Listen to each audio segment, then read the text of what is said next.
সকলকে স্বাগত জানাই আমাদের ইউটিউব চ্যানেলে। আজকের এই ভিডিওটা খুব ইম্পর্টেন্ট যারা বিশেষ করে ভূগোল অনার্স করছো প্রথম সেমিস্টার কলকাতা বিশ্ববিদ্যালয় থেকে।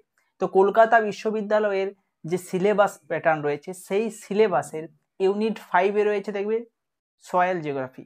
ইউনিট 5-এ যে সয়েল জিওগ্রাফি রয়েছে সেই সয়েল জিওগ্রাফি থেকে আজকের এই ভিডিওতে কোন কোন প্রশ্নগুলো তোমরা পড়বে, 2 নম্বরের জন্য কোন প্রশ্নগুলো পড়বে, 5 নম্বরের জন্য কোনগুলো পড়বে, আর তার সঙ্গে 10 নম্বরের জন্য এই টপিক থেকে কি প্রশ্ন আসতে পারে সেই প্রশ্নের লিস্ট তোমাদেরকে দেব। এইভাবে প্রত্যেকটা ইউনিট ওয়াইজ কিন্তু আমি তোমাদেরকে ভিডিও দেব যাতে তোমরা বুঝতে পারো যে কিভাবে তোমাদের প্রশ্ন তৈরি করতে হবে। অন্যান্য ইউনিভার্সিটি যাদের সিলেবাস এটা রয়েছে, যেমন ওয়েস্ট বেঙ্গল স্টেট, তোমাদেরও একই সিলেবাস, তোমাদেরও সয়েল জিওগ্রাফি রয়েছে। বাকি যাদের যাদের সয়েল জিওগ্রাফি আছে এই দুটো টপিক রয়েছে, এই দুটো টপিক থেকে কোন কোন প্রশ্নগুলো তোমরা পড়বে সেগুলো আজকের ভিডিওতে বলবো। কাজেই তোমাদের অনেক বেশি ইম্পর্টেন্ট ভিডিওটা। যদি ভালো লেগে থাকে লাইক শেয়ার করো। আর হ্যাঁ, আমাদের অনলাইন ক্লাস চলছে, সেই ক্লাসে যদি জয়েন করতে চাও অবশ্যই যে স্ক্রিনে দেওয়া নাম্বার রয়েছে এখানে যোগাযোগ করো। তো পুরো ভিডিওটা ভালো করে দেখো।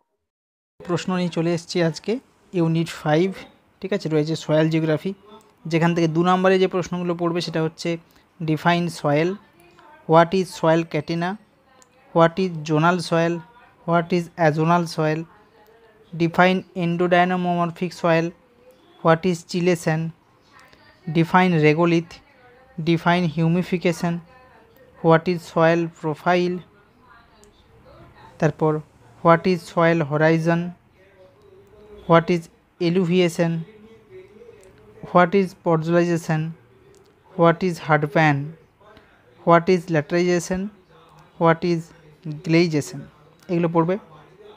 এছাড়াও তোমরা বই থেকে অবশ্যই এক্সট্রা পড়তে পারো। 5 নম্বরের জন্য যেগুলো important, discuss the passive factor of soil formation, এখানে তোমরা অ্যাক্টিভ ফ্যাক্টরগুলো আলাদা করে পড়ে রাখবে, ঠিক আছে। Distinguish between eluviation and illuviation, write a short note on podzolization and calcification, এটাও ভালো করে পড়বে। 10 মার্কসের জন্য 2টো প্রশ্ন দেবো এখান থেকে। Discuss briefly the different factor of soil formation, যেখানে তোমার প্যাসিভ ফ্যাক্টরও থাকছে প্লাস অ্যাক্টিভ ফ্যাক্টর থাকছে, দুটোই কিন্তু ভালো করে পড়ে রাখবে। আবার পরীক্ষায় অ্যাক্টিভ ফ্যাক্টর থেকেও বা প্যাসিভ থেকেও 10 নম্বরে দিয়ে দিতে পারে।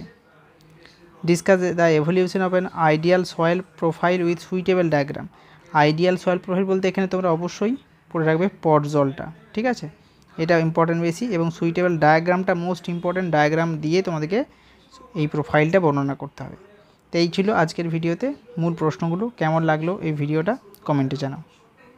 ভিডিওটা তো দেখলে, এই ধরনের ভিডিও আরও পাওয়ার জন্য কি করতে হবে, আমাদের চ্যানেলকে সাবস্ক্রাইব করে রাখতে হবে, কারণ সাবস্ক্রাইব করা না থাকলে কিন্তু অন্য যে ইম্পর্টেন্ট ভিডিওগুলো তুমি মিস করে যেতে পারো। কাজে সাবস্ক্রাইব করে রাখো, তার সঙ্গে প্লিজ তোমার কোনো বন্ধু বা বান্ধবীর সঙ্গে প্লিজ ভিডিওটা শেয়ার করে দিও যে কলকাতা বিশ্ববিদ্যালয়ের আন্ডারে বা ওয়েস্ট বেঙ্গল স্টেট ইউনিভার্সিটির আন্ডারে পড়াশোনা করছে। অবশ্যই শেয়ার করতে ভুলবে না।